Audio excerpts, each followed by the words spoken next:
Diversos modais e uma estrutura a ser aprimorada no estado mais rico e mais importante do país.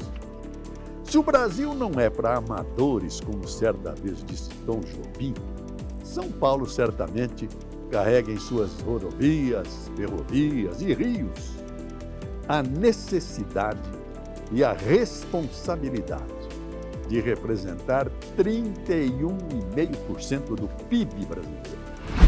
Não é à toa que são mais de 5 bilhões de reais investidos em 1.500 quilômetros de rodovias, 6 bilhões de reais anunciados para a reestruturação da malha ferroviária e um grande investimento para o transporte de cargas via hidrovia Tietê-Paraná. Além disso, a gestão do Departamento Hidroviário, responsável pelas diversas travessias litorâneas, e também o controle dos 31 aeródromos espalhados pelo interior do estado.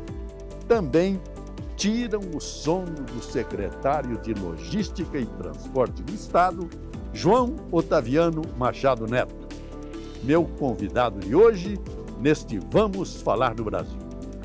33 anos de experiência na gestão pública, Otaviano é formado em Engenharia Civil, já foi presidente da Companhia de Engenharia de Tráfego, secretário municipal de Mobilidade e Transportes e secretário municipal de Gestão.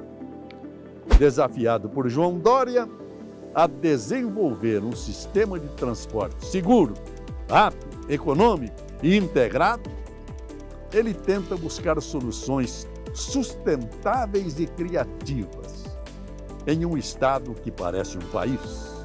Talvez em meio à pandemia, uma das maiores dificuldades enfrentadas por ele seja lidar, mesmo em 2021, com dramas brasileiros já cunhados em célebres frases do intelectual Milton Santos, que dizia: no Brasil, aumenta o número de letrados e diminui o número de intelectuais.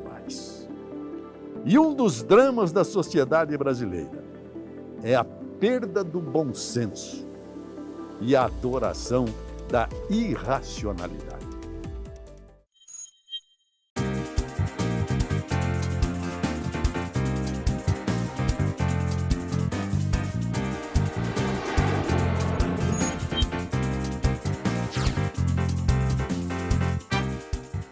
Senhores internautas e telespectadores, hoje o nosso programa Vamos Falar do Brasil tem a alegria de trazer aqui uma das figuras mais importantes da administração pública deste estado. Mais de 30 anos dedicados à administração pública deste estado. O seu perfil já foi apresentado na nossa abertura, dirigiu CET, Prodan, engenheiro formado pela Mauá. Aqui está João Otaviano Machado Neto, nosso secretário dos Transportes e do Planejamento. Secretário, muito obrigado pela sua presença aqui no nosso programa. Eu é que agradeço, um privilégio de estar aqui junto com você. E vamos falar do Brasil, vamos falar de São Paulo, porque ao falar de São Paulo a gente fala do Brasil. Isso aí, isso aí. Bom, nós vamos falar de portos, de aeroportos, de estradas vicinais, que é a sua matéria. Mas eu gostaria de começar com o CEAGESP. Como é que está a questão da chegada da produção brasileira na capital do estado? Qual é o projeto? O CEAGESP, hoje, representa um dos maiores problemas de mobilidade urbana da cidade de São Paulo. Falo isso como ex-presidente da CET, como ex-secretário de Mobilidade e Transportes do município de São Paulo. Ele está numa área que era distante do centro, uma área que não era foco de grande desenvolvimento. Hoje, ela é uma das áreas mais valorizadas de São Paulo, com prédios, com comércio, e ele ficou ali no meio. E o que acontece? Aquela logística de caminhões chegando no CEAGESP, ela atrapalha o desenvolvimento da cidade. O CEAGESP é muito necessário, ninguém tem dúvida disso, a importância dele. O que precisa é ter uma dinâmica nova, que era o projeto que o governo do estado tinha proposto ao governo federal. Transformar ali num centro de tecnologia integrado, chamado CIT, um centro de incubadoras de tecnologia, e pulverizar o CEAGESP, quer dizer, criar outras possibilidades no entorno da cidade de São Paulo, nas rodovias. E esse era o grande projeto. Quer dizer, não era um só, então. Serão vários centros de recepção de mercadorias às margens das estradas que chegam. Exatamente. Essa é a ideia. Exatamente. Você imagine, o produtor de Suzano, ele não precisa cruzar a cidade inteira para trazer aqui. Ele pode ter ali na altura da Ayrton Senna, em algum ponto ali da Carvalho Pinto, um grande centro. E as pessoas vão se abastecer ali, assim como na Bandeirantes. Por quê? O governador João Dória autorizou, e ele teve uma visão muito de futuro, em que houvesse uma mudança, Josevão, no acesso às rodovias chamadas rodovia classe zero. As rodovias classe zero, elas são rodovias de pista expressa, onde você tem o deslocamento ponto a ponto. Você é o Rodoanel, você tem a Ayrton Senna. Por quê? Porque você não quer ter grande congestionamento gerado pela confusão de um trânsito local com uma via expressa como essa. Nós vamos tratar do assunto da CEAGESP, como vocês sabem, desde o tempo em que ocupei a prefeitura da cidade de São Paulo, nós já tínhamos a intenção de transformar a área hoje ocupada pelo CEAGESP, ou CEASA, como queiram, num centro de inovação e tecnologia, e já como prefeito propunhamos a transferência desse entreposto para uma outra área, 3, 4, talvez até 5 vezes maior, com melhores condições de atendimento à população, melhores condições de atendimento como entreposto, a incorporação também de proteína animal, em um espaço mais bem planejado e equacionado, considerando principalmente a proximidade de rodovias e do sistema ferroviário, com vista ao abastecimento do Estado, de outros estados, e também o acesso ao Porto de Santos. Então, o governador autorizou que nós fizéssemos estudos. Em casos de utilidade pública, você pode criar um acesso. Um CEAGESP, um centro de abastecimento de commodities agrícolas, como é o CEAGESP, ele é de utilidade pública. Então, há um entendimento de que, nesses casos, é feita exceção. Então, a ideia é que você tivesse vários, para que você aumentasse a capacidade de abastecimento, não só da cidade de São Paulo, mas de toda a região metropolitana. Esse é o grande projeto com a saída do CEA. Infelizmente, houve uma mudança no entendimento do governo federal. Mas por que governo federal, se o assunto é São Paulo? Porque o CEAGESP é do governo federal. Ele foi dado em pagamento pelo governador Mário Covas, quando foi feito um acerto da dívida do Estado de São Paulo com a União. O governador Mário Covas, você vai se lembrar, pagou com a FEPASA, pagou com o CEAGESP. Então, desde lá, o CEAGESP passou a ser um órgão federal, regido pelo Ministério da Agricultura e Abastecimento, e ele é um órgão regulado federalmente, né, de forma que nós não temos gestão sobre o CEAGESP. Mas se São Paulo vai construir vários CEAGESPs, pelo que eu entendi, por que tem que ainda depender do governo federal? Para construir os novos, nós não dependemos, né? Hoje mesmo, agora, minha equipe está reunida com empreendedores e com os concessionários de rodovia, discutindo pelo menos 2 novos projetos. Sei. Então, nós não temos isso. A ideia era que você pudesse eliminar aquela estrutura do CEAGESP ali naquela região da Vila Leopoldina e melhorar a distribuição com outros centros, né? Visto que não vai acontecer, nós vamos continuar com o nosso projeto de oferecer ao privado que ele possa ter esse empreendimento de novas centrais de abastecimento, fazendo um grande cinturão na região metropolitana. Cinturão de recepção de produto, né? Em toda a região. Bacana. Exatamente. Tá bom. E como é que está isso? Está parado? Não, está andando. Eu estou te dizendo, hoje mesmo a equipe está reunida. Olha. com os empreendedores, tem 2 empreendedores interessados, Sim. foi publicado no Diário Oficial o ano passado e agora eles estão apresentando projetos e nós estamos avaliando como é que esses projetos se encaixam nas rodovias. Então nós estamos andando. Isso daí, olha, posso te dizer uma coisa, com o governador João Dória não tem nada parado, não tem, é impossível você deixar alguma coisa... Ele não para. Ele não para, o Não governador para. ele é incisivo. Se tem um projeto que está no radar dele, Acabou. eu até vou cometer uma indiscrição aqui. Quando você conversar com o governador... Comete, ele merece. Manda bala. Quando você estiver conversando com o governador e der uma ideia, falar alguma coisa, e ele pegar uma cadernetinha dele no bolso e anotar ali, meu amigo, resolve fazer, porque se tiver anotar naquela caderneta do governador, ou você faz, não tem outra alternativa. Secretário Otaviano, vamos falar agora bastante das rodovias aqui de São Paulo, dos pedágios. Vamos falar de portos, aeroportos, que para isso o senhor está aqui, para apresentar tudo o que nós temos de grandioso, de belo e necessário para a população brasileira. Começar com as rodovias. Eu vi uma entrevista, aliás, eu vi várias entrevistas suas para me preparar para essa entrevista. Fiquei impressionado com o número que você deu, que há 12 mil estradas vicinais em São Paulo. E que também, diante dessas estradas, o senhor vai começar a atuar.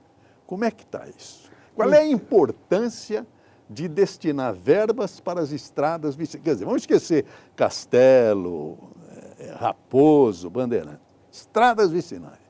Joseval, a estrada vicinal talvez seja o ponto mais importante da matriz logística do Estado. Por quê? Vamos pegar uma situação muito simples. Você tem uma fazenda, uma produção no campo. Essa produção, depois de colhida, ela precisa ir para o seu destino final, que pode ser um graneleiro no Porto de Santos, pode ser uma estrutura num CEAGESP, ou no interior, em outros, né? Porque são vários CEAGES, nós temos na capital, no estado tem vários. Sim. Então você tem a produção do campo. Para eu retirar essa produção do campo e colocar numa rodovia, eu preciso fazer essa conexão. E essa conexão é feita via uma rodovia vicinal, que na maioria das vezes é uma estrada municipal. E os municípios não têm recurso, nem técnico, nem financeiro, para fazer a manutenção, porque você precisa ter projeto de drenagem, projeto de asfalto, do piso, do pavimento. Muitas vezes você precisa de uma obra de arte, que é uma pequena ponte. Pessoal, nós estamos aqui no interior do estado de São Paulo, entregando mais uma estrada do programa Novas Vicinais. Neste programa, nós fizemos o asfaltamento dessa estrada. Olha aqui.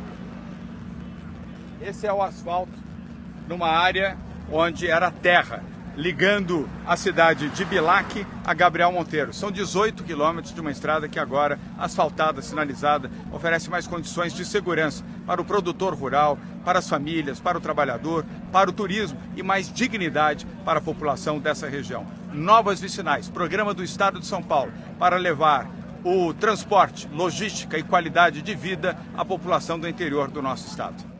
Essas rodovias, elas são revestidas da maior importância, porque são elas que vão garantir a saída do produto da indústria ou do campo para chegar nos eixos rodoviários, nos corredores logísticos e aí atingir o seu destino final.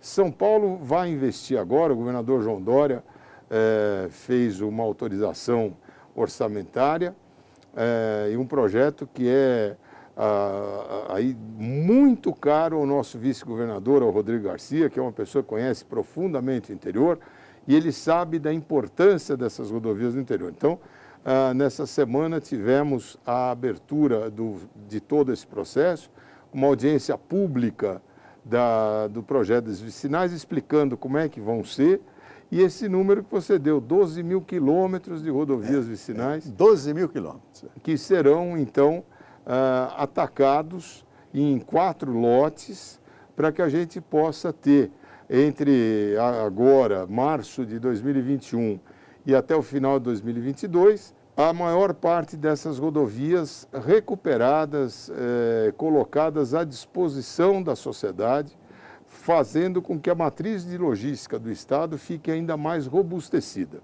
Aqui em Suzano, né, representando o governador João Dória, fazendo a entrega da SP da Duchém, da estrada da Duchém, que liga um importante bairro aqui de Suzano, né? Uma rodovia de 5 quilômetros que foi completamente recapeada e melhorada, melhorando aqui o acesso dos moradores dessa região. Muito bem. Senhores internautas, eu fiquei impressionado com uma matéria que ele esclareceu, de uma rodovia que ele chamou de PIPA, que é Piracicaba Panorama. Eu não sei a extensão disso, ele vai esclarecer. Mas essa será, ou já é, não sei, uma chamada rodovia inteligente. O que é isso, secretário? Olha, essa rodovia que vai de Piracicaba e Panorama, nós chamávamos até a licitação, e aliás foi a licitação que pagou o maior ágio na história, né, aqui em São Paulo, na história do Brasil, das concessões rodoviárias, mais de 7.000% de ágio. Começando imediatamente e gerando 7.000 novos empregos diretos e indiretos já nos primeiros 2 anos de contrato. Além de ser a maior concessão de rodovia já feita, além de ter a outorga com um ágio maior até hoje visto no Brasil, mais de R$1 bilhão depositados hoje na conta do governo de São Paulo. E é uma rodovia da maior importância. Ela liga um eixo que é Piracicaba até o Rio Paraná em Panorama, certo, passando por toda aquela região ali que você tem de um lado o Rio Tietê, a ferrovia da Malha Oeste ali, e ela vai rasgando aquele rincão todo por Marília até Panorama. São 1.237 quilômetros, passa por 52 municípios. Esse é um momento histórico na vida do país e de São Paulo, a maior concessão pública da história. E ela tem uma característica muito interessante de ser, como você falou, uma rodovia inteligente. O que vem a ser uma rodovia inteligente? É isso que eu queria saber. Então, vem um primeiro desafio. É uma concessão, e aí depois da concessão o nome dela passou a ser Eixo São Paulo. É uma concessão de 30 anos. Nós não conseguimos dizer qual é o tipo de veículo que vai estar nas estradas daqui a 10 anos. Verdade. Tem coisas que hoje já se consolidam, como, por exemplo, o que se chama de internet das coisas, no jargão da tecnologia, aí, o IoT, Internet of Things, em que você consegue fazer a estrada conversar com o automóvel e o automóvel conversar com a estrada. Como é que funciona isso?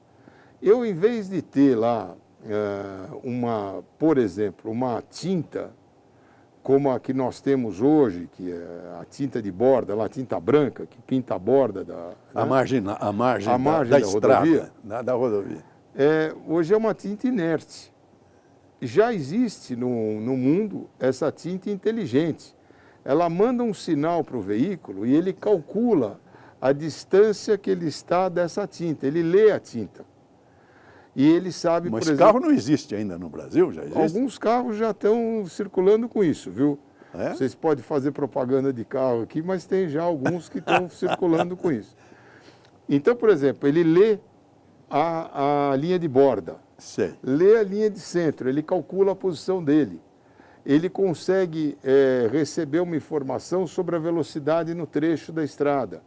Esse trecho, a velocidade é 80. Então, o veículo recebe, por exemplo, que aquele trecho é uma velocidade de 80 km por hora. E ele se programa para aquilo. Então, tudo isso de maneira que você vai ter aí sinalização inteligente. Por exemplo, as nossas velhas, o nosso velho olho de gato na estrada, né? Que sei. É a taxinha. Que Hoje, brilha à noite, é bonito. aquilo lá ilumina a estrada. Ela tem um papel fundamental hoje na disciplina viária. Então, por exemplo, eu hoje tenho a taxinha inteligente. Ela tem a cor branca, vermelha, verde e amarela. Não, mas é a luz do carro, como é que... Então, ao invés de eu ter só uma taxinha passiva, certo, ela é ativa, controlada pela internet das coisas que está na estrada.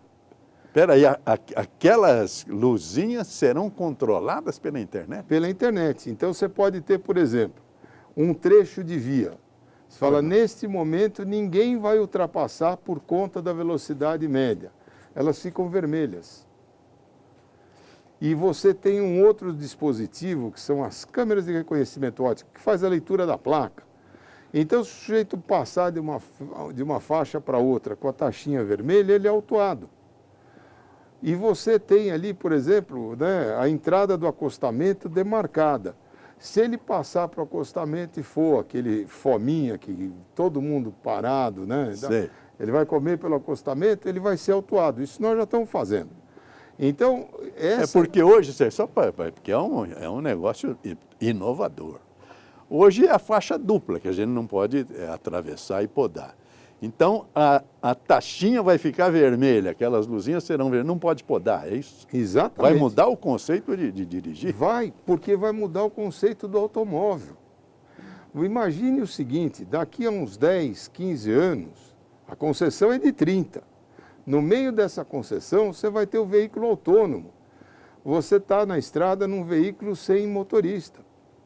E o veículo vai se comunicar com os outros veículos e vai se comunicar com a rodovia. Então, isso é uma rodovia inteligente. Ela é uma rodovia também carbono zero, com emissão balanceada ao longo da rodovia, porque há um programa de compensação ambiental calculado a partir do consumo energético dessa rodovia.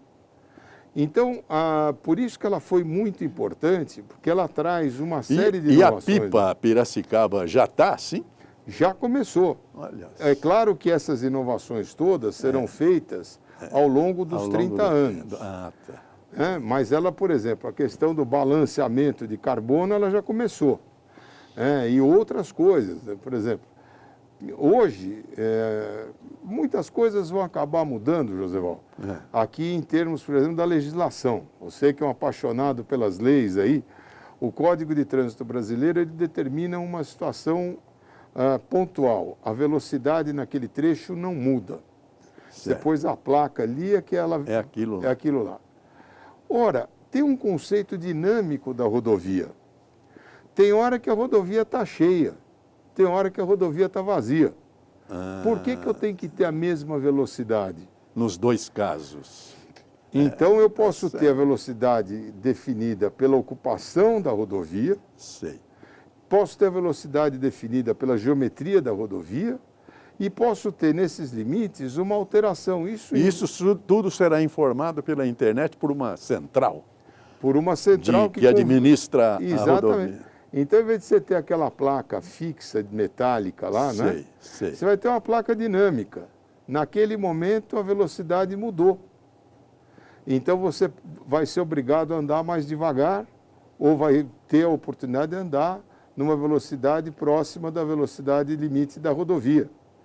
Isso tudo é para você melhorar a segurança da rodovia. Sei. Então, são coisas que esta tecnologia mais moderna, ela passará a fazer parte de todas as concessões aqui no estado de São Paulo. Deixa eu interromper o secretário e falar também do nosso interesse.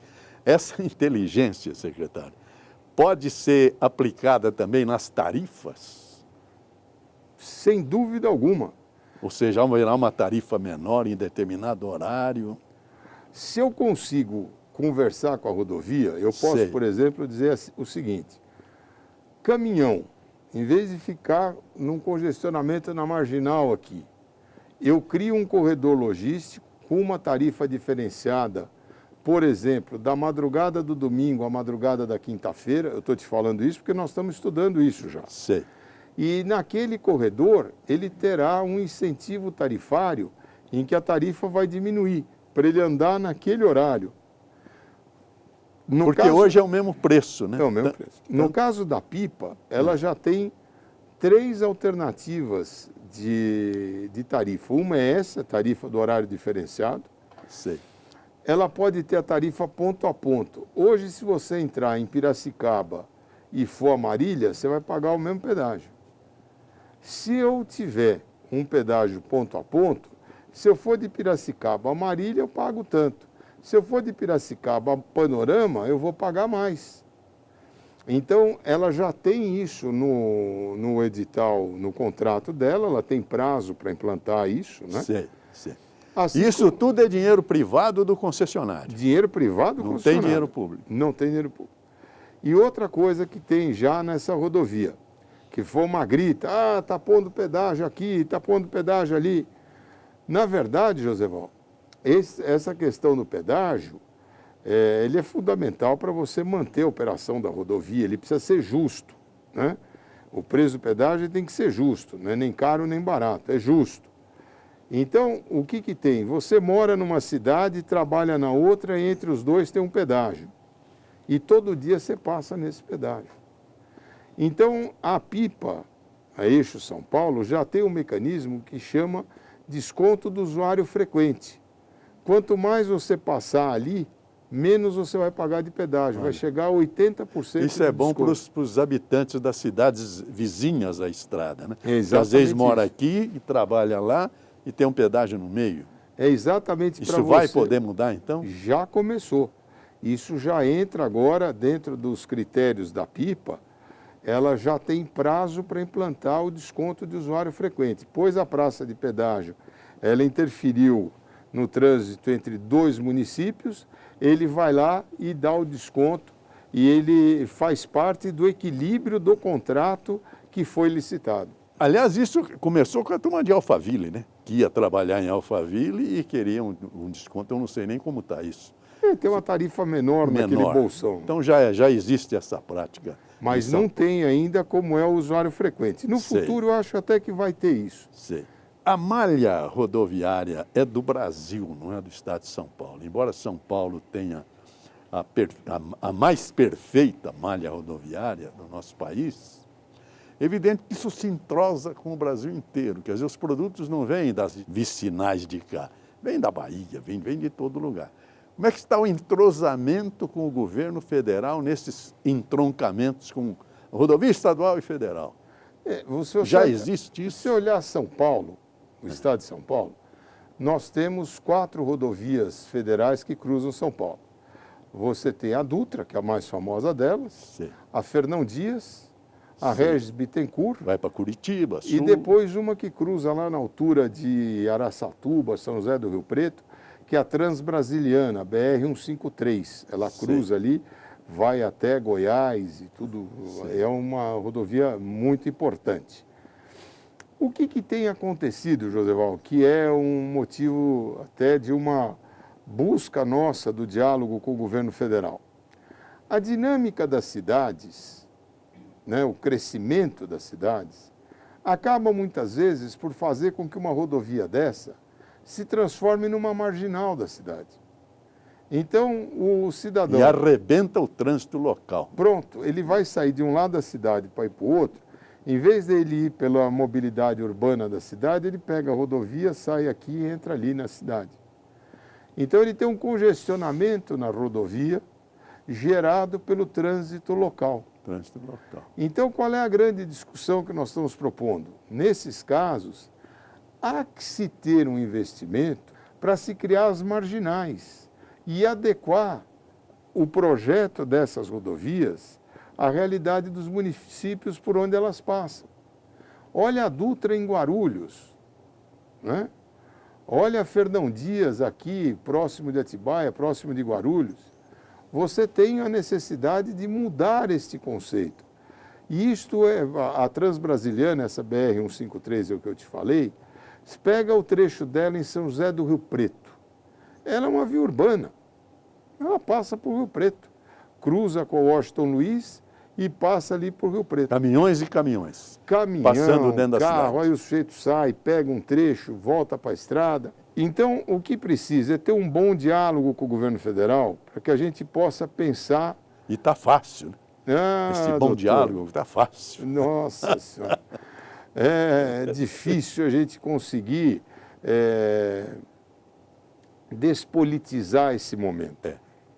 Imagina. E isso daqui é uma situação Imagina. em que você tem uma perda muito grande do papel do Estado.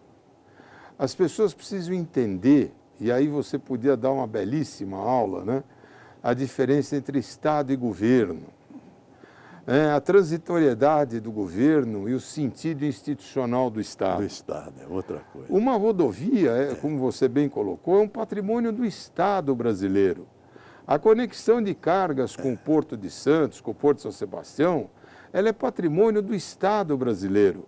Nesse momento, ela está sob a égide do nosso governo. Exato. Então, assim como está sob a égide do governo federal. Mas ela é um instrumento de uma política pública de logística de Estado. Então, o que está faltando? O entendimento de que o Estado está acima disso. O Estado precisa ser preservado nas suas instituições. E o Estado precisa ser preservado como a condição que une o país.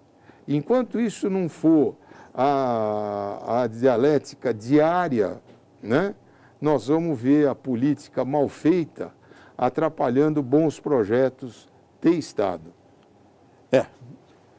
Não tem nada a acrescentar, a não ser, talvez, que isso aí invade também o princípio fundamental da liberdade, que é o direito de ir e vir.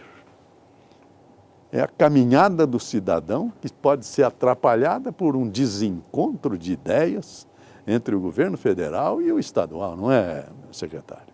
Exatamente. Esse é o problema. Nós vamos voltar dentro de instantes. Os senhores viram que nós temos muita matéria para apresentar e, como eu disse, um profundo conhecimento de toda essa questão da mobilidade de carga e pessoas no estado de São Paulo. Dentro de instantes.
Senhores internautas, estou aqui saudando a todos os internautas e telespectadores para divulgar o nosso programa Vamos Falar do Brasil, que tem o projeto de mostrar o que é o nosso país. A primeira frase que eu usei vale até hoje: o que apodreceu no Brasil foi a República.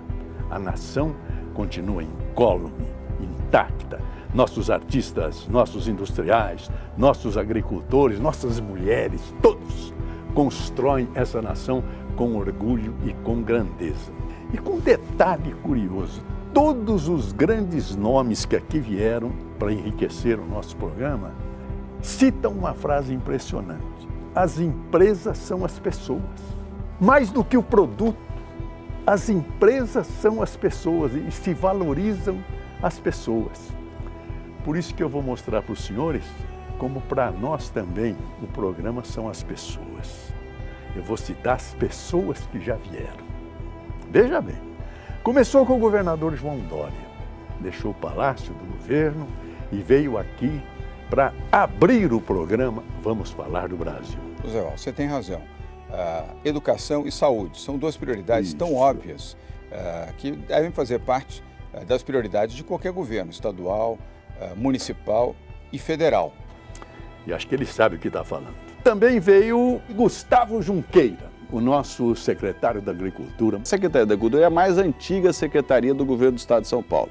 Vem de 1892 e era uma secretaria de desenvolvimento econômico. Também veio figura extraordinária, Dr. Luiz Henrique Mandetta. Europeu, eles todos são sistemas já de muitos anos e o Brasil na primeira infância, vamos dizer assim, no sistema de saúde. Esse ano o SUS faz 31 anos. Quer dizer, se fosse uma pessoa, seria um adulto jovem. Também veio o ex-ministro, que eu considero ministro da Agricultura, Roberto Rodrigues, que vai nos dar um show da história da vida e da natureza. Daqui a pouco vão ter colhedeiras andando na roça, colhendo 3, 4 colhedeiras manejadas por um único operador no escritório, via satélite.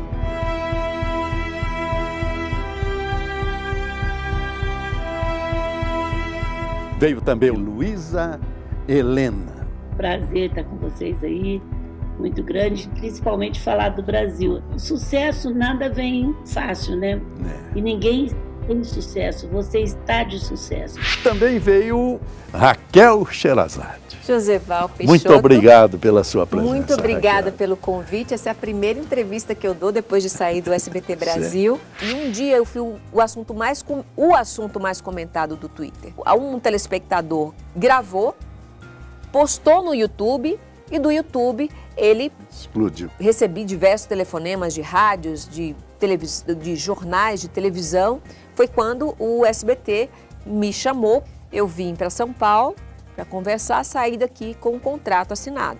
Também veio o Sr. Valmir Segato. A Assembleia é o momento máximo do cooperativismo. Todos ali que são os associados nessa Assembleia decidem o destino da sobra. Olha só. E ao decidir esse destino, ele já concorda que parte daquilo vai para a ação social, vai para o FATS na educação, vai para a cultura, vai para o meio ambiente, em projetos que vão transformar a sociedade. Veio também esta figura extraordinária da nossa televisão, Reinaldo Buri. Obrigado. Para mim foi um veículo, né?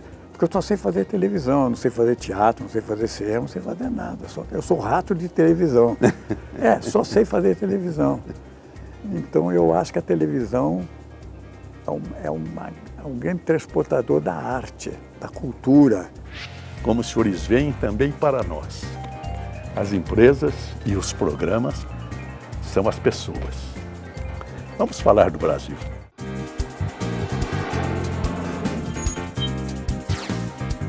Senhores internautas e telespectadores, senhores viram que nós estamos hoje tomando conhecimento da caminhada para o futuro do nosso Estado no plano da mobilidade nas nossas estradas e nas nossas cidades.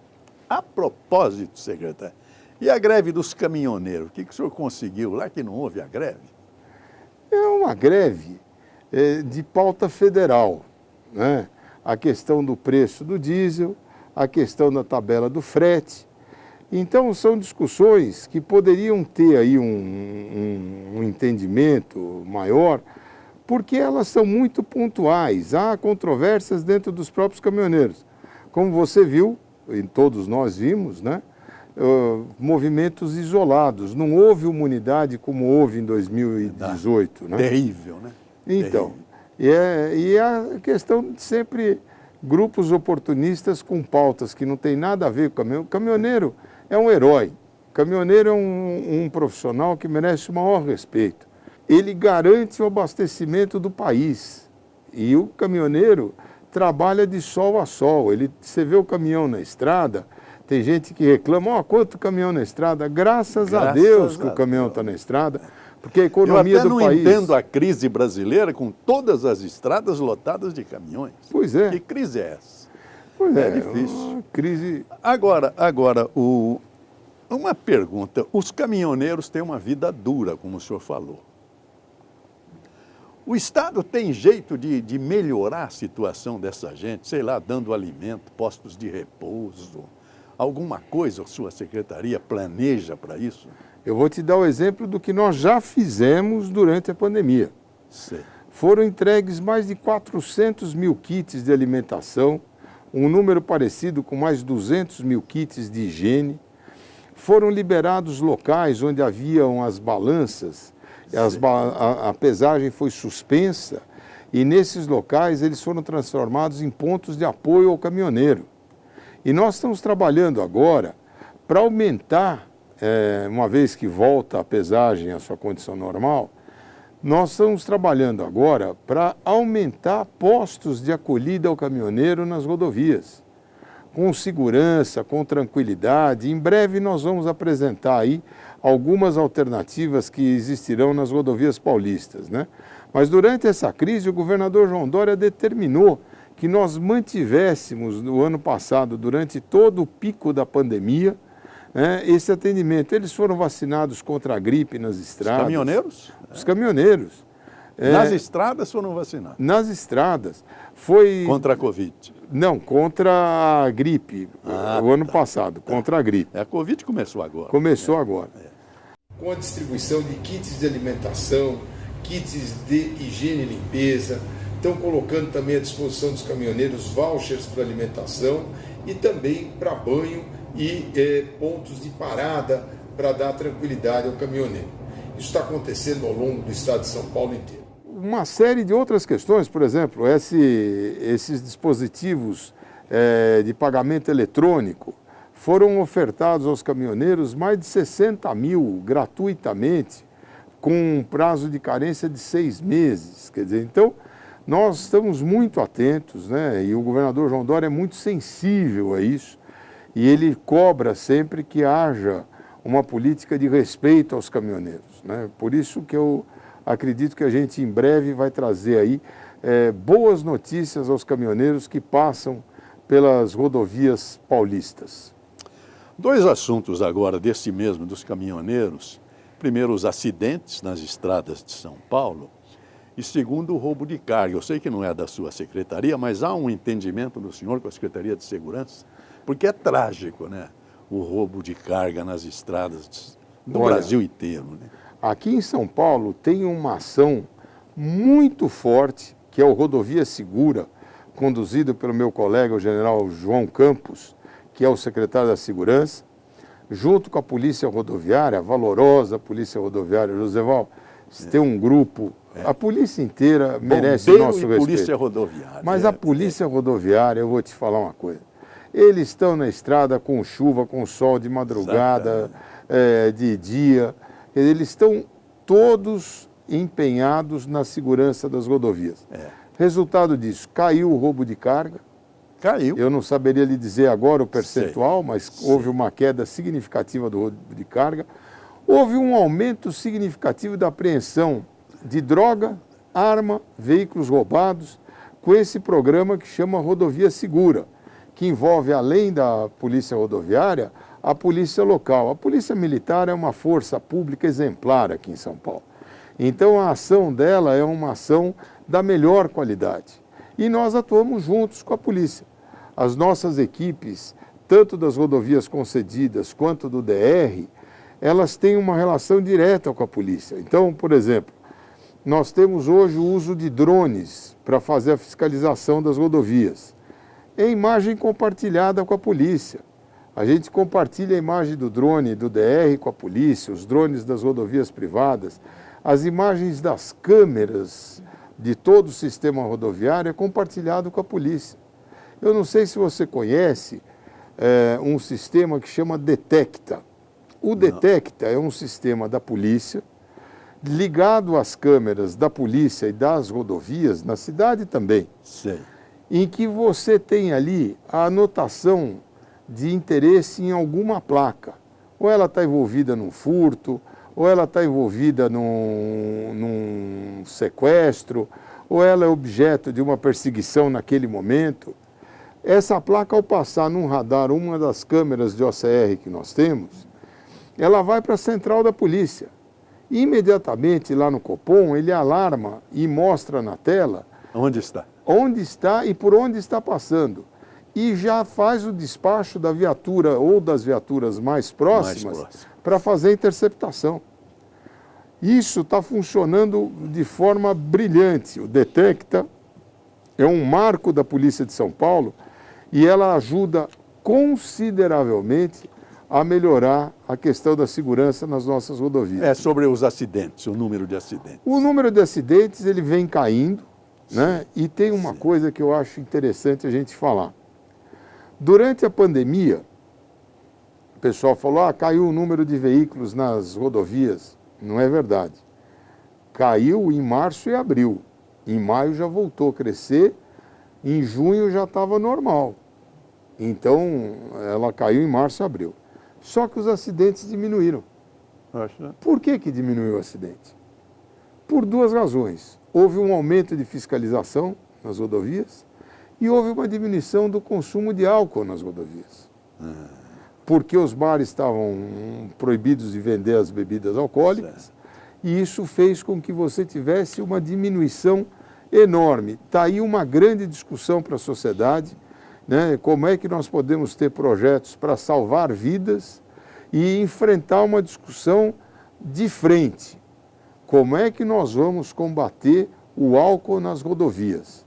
Isto é algo que vai salvar vidas, vai melhorar a qualidade da viagem das famílias e vai trazer uma nova realidade sobre a questão de acidentes e principalmente acidentes com vítimas fatais nas rodovias. É triste.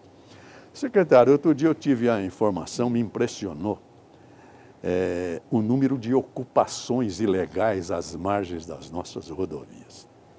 Parece que atingia coisa de 35 mil. Quer dizer, não apenas os sem-teto, mas empresas também vão se localizando e talvez, e sem a legalização daquele ato, junto à secretaria, junto às concessionárias.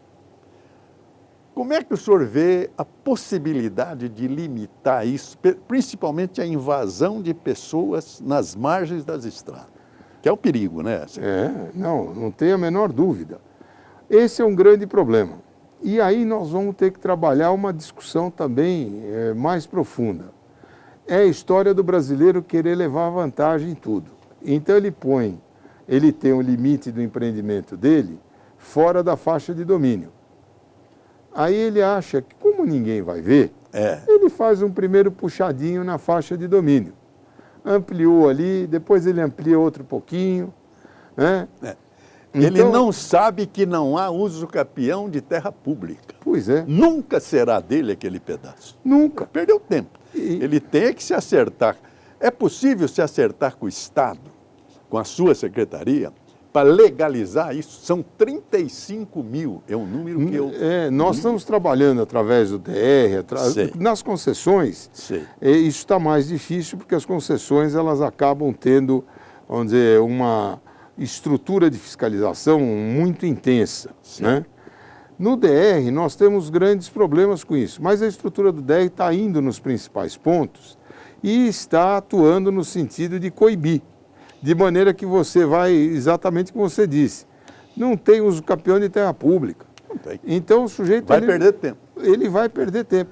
E se aquilo tiver dentro de uma situação ainda que imputa um risco à rodovia, porque o cara põe ali, ele entra no raio de curvatura de uma saída da rodovia, ele avança na área de aceleração ou desaceleração da via. Então tem trecho de rodovia que o muro está no limite da rodovia. Então isso tudo está sendo sempre fiscalizado pelo DR, de maneira que as ações, através da nossa estupenda Procuradoria-Geral do Estado, né, uma competência, a doutora Lia Porto, que hoje é a Procuradora-Geral, não é? Sim. Ela tem uma competência pessoal enorme e ela é cercada de outras procuradoras na maior competência. Então hoje a Procuradoria-Geral do Estado, que sempre foi uma referência, ela talvez, vivencia um dos seus maiores momentos, né? E tem sido de grande valia, tem sido de grande parceria, no sentido de, junto com as ações do DR, ir lá e buscar uma solução para essas questões. Secretário Otaviano, e os investimentos, é tudo concessão? Ou há investimento público, principalmente estradas vicinais, não tem concessão? Como é que está isso? E o senhor tem algum projeto, ou o Dória tem algum projeto de construir, sei lá, uma grande estrada em São Paulo, ou não? Não está fora de propósito? São Paulo já tem as grandes estradas construídas. Elas foram concedidas. Se você olhar, a malha viária de São Paulo hoje, ela bate aí em 25 mil quilômetros, dos quais você tem aí uma coisa parecida com 9 mil e tanto nas concessões e mais cerca de 14, 15 mil no DR. Então, o DR é do Estado? O DR é do Estado. É dinheiro público? Dinheiro público. Então, tudo que o DR faz é orçamento direto. Então, as vicinais, esse ano temos aí R$1,5 bilhão para investir em vicinais, é dinheiro do Estado. As rodovias que o DR administra, entre elas você citou agora há pouco, a Raposo Tavares, no trecho de Itapetininga até Ourinhos, um investimento de 700 milhões com um recurso do Banco Mundial e a contrapartida do Estado. Quer dizer, então o DR tem projetos da maior importância. Aqui mesmo em Mogi, o trecho de Arujá, Mogi-Dutra, o DR administra Mogi-Bertioga. Quer dizer, então você tem estradas, né, da maior importância no Estado que são custeadas com recursos diretos do Tesouro. As concessionárias têm um plano de investimento que é dado no ato do contrato, quando ele assume aquela responsabilidade editalícia lá, e ele vem com um contrato que já prevê um plano de investimento ao longo dos 30 anos. Então você tem ali dinheiro privado cuidando das rodovias concedidas. E as outras rodovias, o DR, através do Tesouro, vem fazendo conserva, manutenção, sinalização horizontal, sinalização vertical, radares, câmeras de OCR, dispositivos de controle de tráfego. Tudo isso é investimento direto, José, investimento direto do governo do Estado de São Paulo. Vamos falar do Rodoanel. Como é que está o ato de fechar o círculo do Rodoanel? Falta só o trecho norte. Certo. Nós fizemos um grande estudo na Secretaria, fizemos a publicação o ano passado dos editais para os 6 lotes do Rodoanel. Rodoanel Norte tem 6 lotes. 3 até a Fernão Dias e 3 da Fernão Dias até a Dutra, né? Essa estrutura da Fernão Dias até a Dutra, ela já está mais próxima do fim da obra. Sim. A estrutura que vai ali da Anhanguera Bandeirantes até a Fernão Dias, ela ainda requer um plano de obras maior, né? Então, o que acontece? Nós pusemos os 6 lotes em licitação. O Tribunal de Contas segurou esses lotes, né?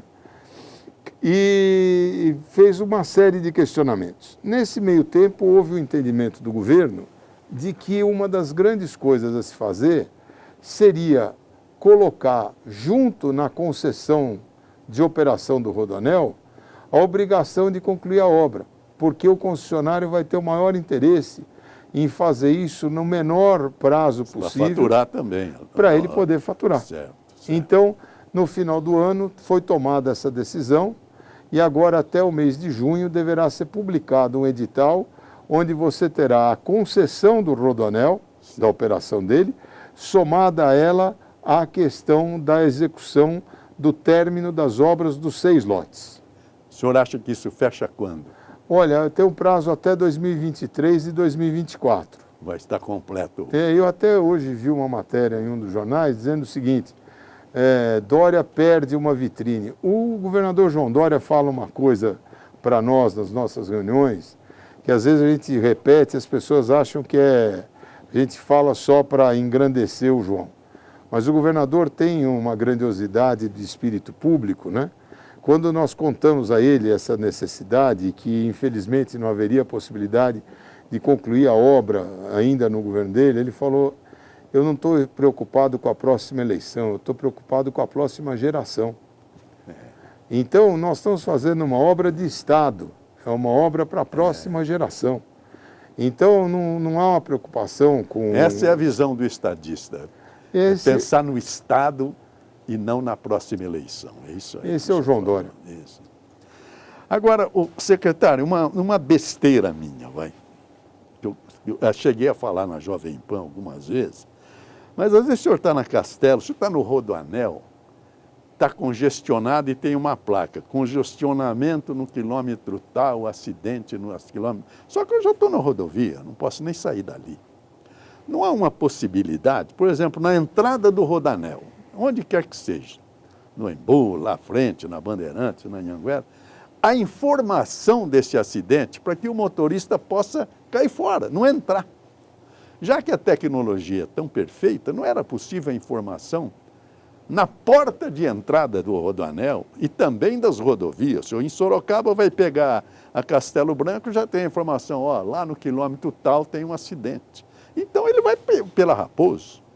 Não é possível isso, secretário? É possível, isso faz parte de uma das novas plataformas de tecnologia, como nós falamos das rodovias inteligentes, sim, onde você tem o que a gente chama de sistema preditivo.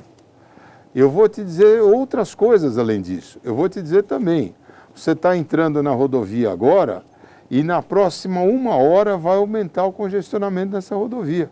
Porque às vezes você pega a rodovia, você está tranquilo, vai tranquilo lá. Aí daí você passa 20, 30 quilômetros, você pega um congestionamento. Empaca tudo lá. E ele começa a ter o rabo de congestionamento dele crescendo. Então, os sistemas preditivos, que é um sistema computacional conhecido aí como computação cognitiva, ele é a nova fronteira da gestão das rodovias. Então, quando você fala de uma rodovia inteligente, você tem vai ter isso também. Você vai ter isso e mais do que isso, você vai precisar ter alternativas. Olha, se você está aqui, eu vou te dar uma alternativa na rodovia, onde eu posso ter uma barreira permanente, né? Ou uma barreira transitória. Então, por exemplo, se eu tenho lá uma situação em que eu tenho capacidade de fazer uma alternativa na rodovia, se houver o congestionamento, eu crio uma faixa reversível, crio uma saída para uma pista local, de maneira que isso tudo faz parte dessa nova fronteira, José Valdo. Novo conceito de rodovia inteligente. E que se chama computação cognitiva. Muito bem. Quando acaba o congestionamento do Tietê e da Marginal do Pinheiro? Olha, é impressionante, né? E eu vou dizer o seguinte... Isso é o Rodoanel, né? São os caminhões que vêm ali. Né? Com o Rodoanel Norte vai melhorar muito. Vai melhorar muito. Mas o problema é o papel estratégico dela na cidade. Você vai de um ponto da Zona Leste até a Zona Oeste, a única alternativa que você tem é o sistema das marginais. Então, as marginais têm um papel nevrálgico na cidade e elas ligam as principais rodovias. Então, vamos lá. Você pega a marginal do Tietê, chegada da Anhanguera Bandeirantes, você vem com ela aqui na frente, você vai ter a Dutra, a Fernão Dias, Ayrton Senna, Castelo Branco. Então, olha só o que significa... Ayrton Senna, desculpe, Carvalho Pinto. Olha só o que você vai ter aí de alternativa, né, para que hoje as pessoas façam a conexão com os eixos rodoviários. Com o Rodoanel Norte, muita dessa carga vai ser desviada para essas rodovias, para esse trecho da rodovia. E você vai evitar as marginais. Então, isso deve trazer um grande conforto para os usuários da marginal, principalmente da marginal do Tietê. Ela é fundamental. Eu aprendi com o governador Alckmin, numa entrevista, que a gente observa a despoluição de um rio no comprimento da sujeira que tem o rio, e não no local onde a gente está. Então ele diz que, à medida que você investe, vai diminuindo a imundície do rio. Não sei se é assunto seu, a despoluição dos rios, mas deve ser, porque as hidrovias também é com o senhor. Como é que está essa imagem da despoluição dos nossos dois rios, Pinheiros e Tietê? A hidrovia é nossa, sim, mas o trecho fora da cidade de São Paulo, o trecho de 800 quilômetros que vai praticamente de Piracicaba até o Rio Paraná. Rio Paraná. Né? Então. Mas eu posso lhe falar do programa de revitalização do Novo Pinheiros. Está sendo conduzido pelo meu colega da Infraestrutura e Meio Ambiente, o Marcos Penido, né? E eles fizeram um projeto, Joseval, sensacional, que é o seguinte: eu não vou ficar correndo atrás da sujeira no rio, eu vou evitar que a sujeira chegue no rio. Então, através da Sabesp, foi feito um mapeamento, eu não saberia dizer agora, do número de residências em toda essa região aqui, na região do Brooklyn, na região ribeirinha do Rio Pinheiros, né, que não tinham tratamento de esgoto. Então está sendo feita a coleta de todo esse esgoto para levar para a estação de Barueri, de maneira que esse esgoto não chega mais no Rio Pinheiros.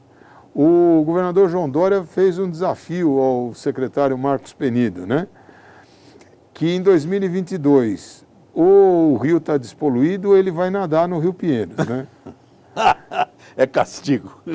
E eu não vi o Penido entrar em escola de natação ainda. Então, quer dizer, ele está apostando que ele vai despoluir e vai conseguir. Vai conseguir, que está fazendo um grande trabalho. A propósito, já que entramos no assunto dos rios, como é que estão as nossas hidrovias e o transporte pelas hidrovias, que é o Tietê e o... Na verdade, é o Rio Tietê. Né? É o Rio Tietê. Olha, nós temos essa hidrovia, são 800 quilômetros em São Paulo.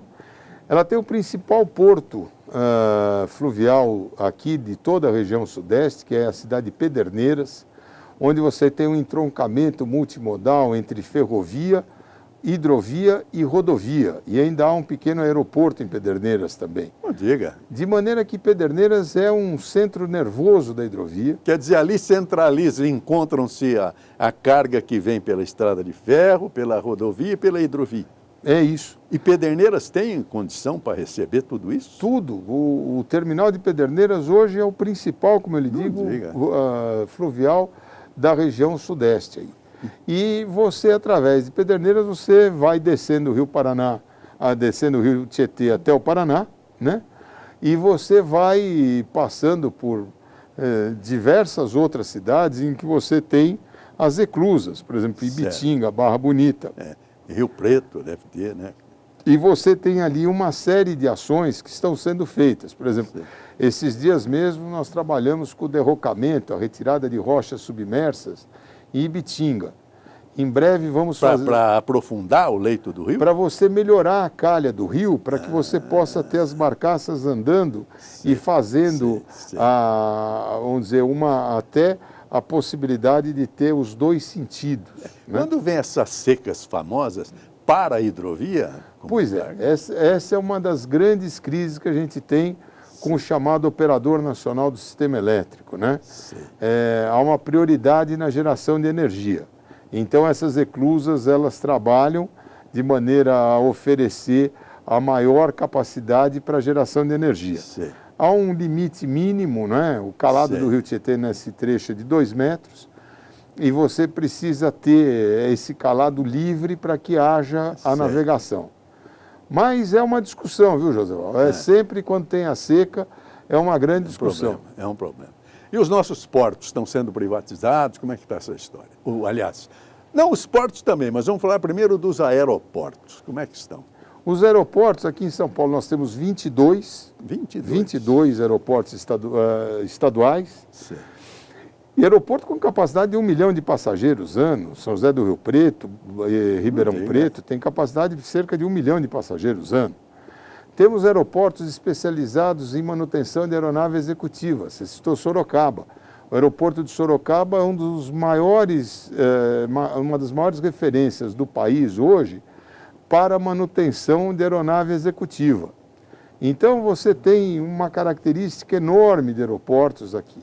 Foi feito um modelo, tem aí um processo de licitação para a privatização dos 22 aeroportos. Nós estamos nos últimos trâmites agora, chegando aí à fase final para a publicação do edital. E em breve nós vamos privatizar os 22 aeroportos estaduais aí. Bom, houve um grande projeto que chamou a atenção de toda a imprensa, que era o túnel Santos-Guarujá. Como é que está essa história, secretário? Olha, esse daí é o dilema mais falso que tem. Nós temos um projeto de uma ponte ligando Santos e Guarujá. E há a discussão do túnel, como se fosse inviabilizado pela ponte. É uma bobagem, José. O túnel é uma obra de mobilidade urbana. Ele pode ser feito. Qual que é o problema do túnel? Quem paga? Quem paga? A ponte vai ser paga... Que é caro, né? Custa quase 4 bilhões de reais. O Dória, isso é barbado. A ponte está pronta, o projeto está pronto, nós já apresentamos ao governo federal. É uma ponte na região da Lemoa, ela cruza o estuário ali até a Ilha Barnabé e chega até a rodovia Cônico Domênico Rangoni. É uma ponte maravilhosa, tem um vão de 750 metros, uma ponte pênsil, e ela tem aí uma característica logística de ligar a margem esquerda e a margem direita do porto. de maneira que você possa ter o trânsito entre as duas margens de carga. O caminhão hoje que sai ali de Santos para chegar até o Guarujá, ele tem que passar ali pelo Cubatão, ele leva 1h30, 1h40. Com a ponte ele vai fazer isso em 30 minutos. Olha. O túnel, ele é uma obra de mobilidade urbana, fundamentalmente para automóvel, ônibus, pedestre e ciclista. A questão é, quem paga essa conta do túnel? A conta da ponte vai ser paga pelo usuário, principalmente pela carga que roda na ponte. Agora, essa daqui não tem uma equação que deixe sustentável o túnel. Nem dá para pôr um pedágio no meio do túnel. Né? Você vai, mas tem um pedágio da entrada do túnel dos dois lados.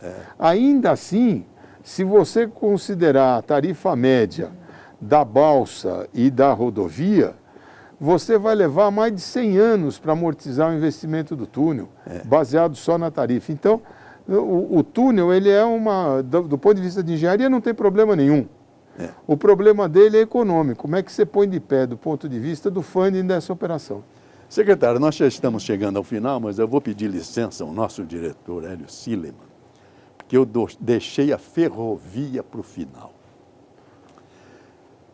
A ferrovia de passageiros em São Paulo foi destruída, não existe mais. Nossas ferrovias hoje são cargas, né? E o povo tinha orgulho da sua paulista, da sua sorocabana, da araraquarense, da mogiana. Senhor, há alguma perspectiva de voltar, por exemplo, o trem intercidades, São Paulo-Rio, São Paulo-Campinas? Como é que está isso, secretário? Olha, o projeto concreto que nós temos aqui, ele é tocado pelo meu colega Alexandre Baldi, da Secretaria de Transportes Metropolitanos. Mas por que do Baldi? Não é... Porque o Baldi cuida de transporte de pessoas. Eu até brinquei com o governador, no começo do governo, o governador... Eu pensei que fosse só São Paulo. Não, ele cuida de transporte metropolitano no estado inteiro. Eu até brincava com o governador o seguinte, no começo o governador ainda não definia bem o limite da Secretaria do Baldi e da minha. Eu falava, é muito fácil, governador. O senhor olha para o Baldi, moço, bonito, elegante, é gente, pessoa. O senhor olha para mim, mais velho, pesado, é carga. Então eu cuido de carga, o Baldi cuida de gente. Então o trem intercidades... A estética é com ele. A estética é com ele. O trem intercidades é uma ligação de São Paulo a Campinas, com o trecho São Paulo-Jundiaí, onde você já tem hoje a CPTM atuando. E ali há um projeto em que você vai resolver o problema de segregação do trilho de passageiro do trilho de carga, para que você possa ter essa ocupação direta. Então, o único projeto de passageiro que tem hoje de verdade é esse, porque os demais, eles não tiveram, por conta de toda essa mudança do modal de transporte que privilegiou ao longo dos últimos 50, 60 anos, a questão do automóvel, a dinâmica da ferrovia foi diminuindo. Só que ela passa a ter um papel importantíssimo em carga. Hoje, em São Paulo, você tem o investimento da Ferronorte, tem o investimento do ramo chamado Malha Oeste da ferrovia, que também vai até Panorama, captar carga no Rio Paraná e trazer para o Porto de Santos. Tem um grande hub ferroviário, um grande centro ferroviário em São Paulo, em Americana, onde você dali consegue distribuir cargas para o Estado e principalmente organizar a chegada de carga de granel, que é o grande uso da ferrovia hoje, para o Porto de Santos. Então, você tem na ferrovia, na questão de carga, uma grande alternativa do crescimento da mobilidade de carga no Estado de São Paulo. E o investimento ferroviário no Estado de São Paulo esse ano deve superar aí os 7 ou 8 bilhões de reais, para que isso tudo é privado e é gerido pelo governo federal. De novo, aquela questão de Estado, seria tão bom se a gente tivesse uma visão de que isso é investimento para o Estado e houvesse um diálogo maior para que o Estado de São Paulo pudesse participar dessas discussões da malha ferroviária que corta o Estado e é tão importante.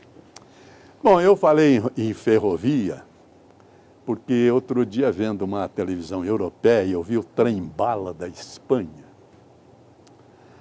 É um negócio tão fantástico que tem sensores nos trilhos.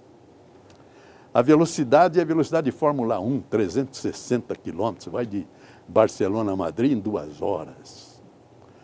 O trem, o secretário chegou a falar nisso nas rodovias inteligentes, com esses sensores, o trem, quando se aproxima de uma curva, independentemente do motorneiro, do maquinista, ele mesmo diminui a velocidade. Uma senhora, na matéria, fez uma declaração. Ela falou, eu estou aqui a quase 400 km por hora, de pé, sem cinto de segurança, e a minha mãe está tomando um café aqui no restaurante. E eu, secretário, sou um homem que nasceu praticamente às margens da estrada de ferro Sorocabana. Quando ela começou a ser construída, meu avô foi para lá, onde havia os ranchos dos funcionários para lançar os trilhos da estrada, e montou seu primeiro boteco. Ele era português. Hoje, na história de São Paulo, ele é o fundador da cidade de Rancharia. Por isso que eu fiz essa questão, porque eu morei nessa região. Havia 4 trens de passageiros. Era o misto, que era o mais barato, com carga. O trem de passageiro, esse era o nome, que era marrom, o Ouro Verde e o trem de luxo. Tudo isso nas rodovias de passageiros. Por isso eu quero terminar o programa com uma homenagem ao senhor, com o Catulo da Paixão cearense, falando do trem de ferro. Num trem em grande disparada, pais e filhos corriam e ambos o que viam. Os penedos, os arvoredos, as matas, os horizontes, tudo a correr com a rapidez do vento tresloucado. O Petis, o filho, perguntou, papai, por que tudo ao lado está correndo tanto e o trem daqui não sai? Os passageiros riram, porque na verdade era o trem que corria e não as árvores. Todos riram, menos um que, segundo o Catulo, era um poeta. E ele falou, os senhores têm que compreender a ilusão do menino iludido. A nós também, muitas vezes, a mesma coisa tem acontecido. Quando exclamamos, como é que o tempo passa tão ligeiro? E nós é que passamos. Secretário, muito obrigado pela sua presença, pela esperança que nos deu com o futuro dessa mobilidade em nosso Estado. Muito obrigado, secretário João Otaviano Neto. Eu agradeço, um privilégio estar aqui. E como eu disse, poucas vezes na vida a gente tem a oportunidade de estar diante de um ídolo.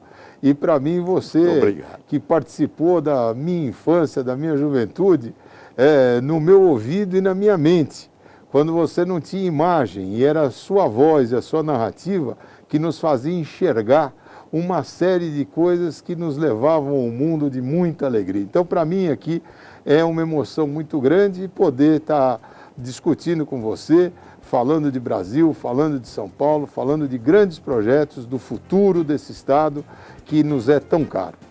Este é o objeto do Vamos Falar do Brasil.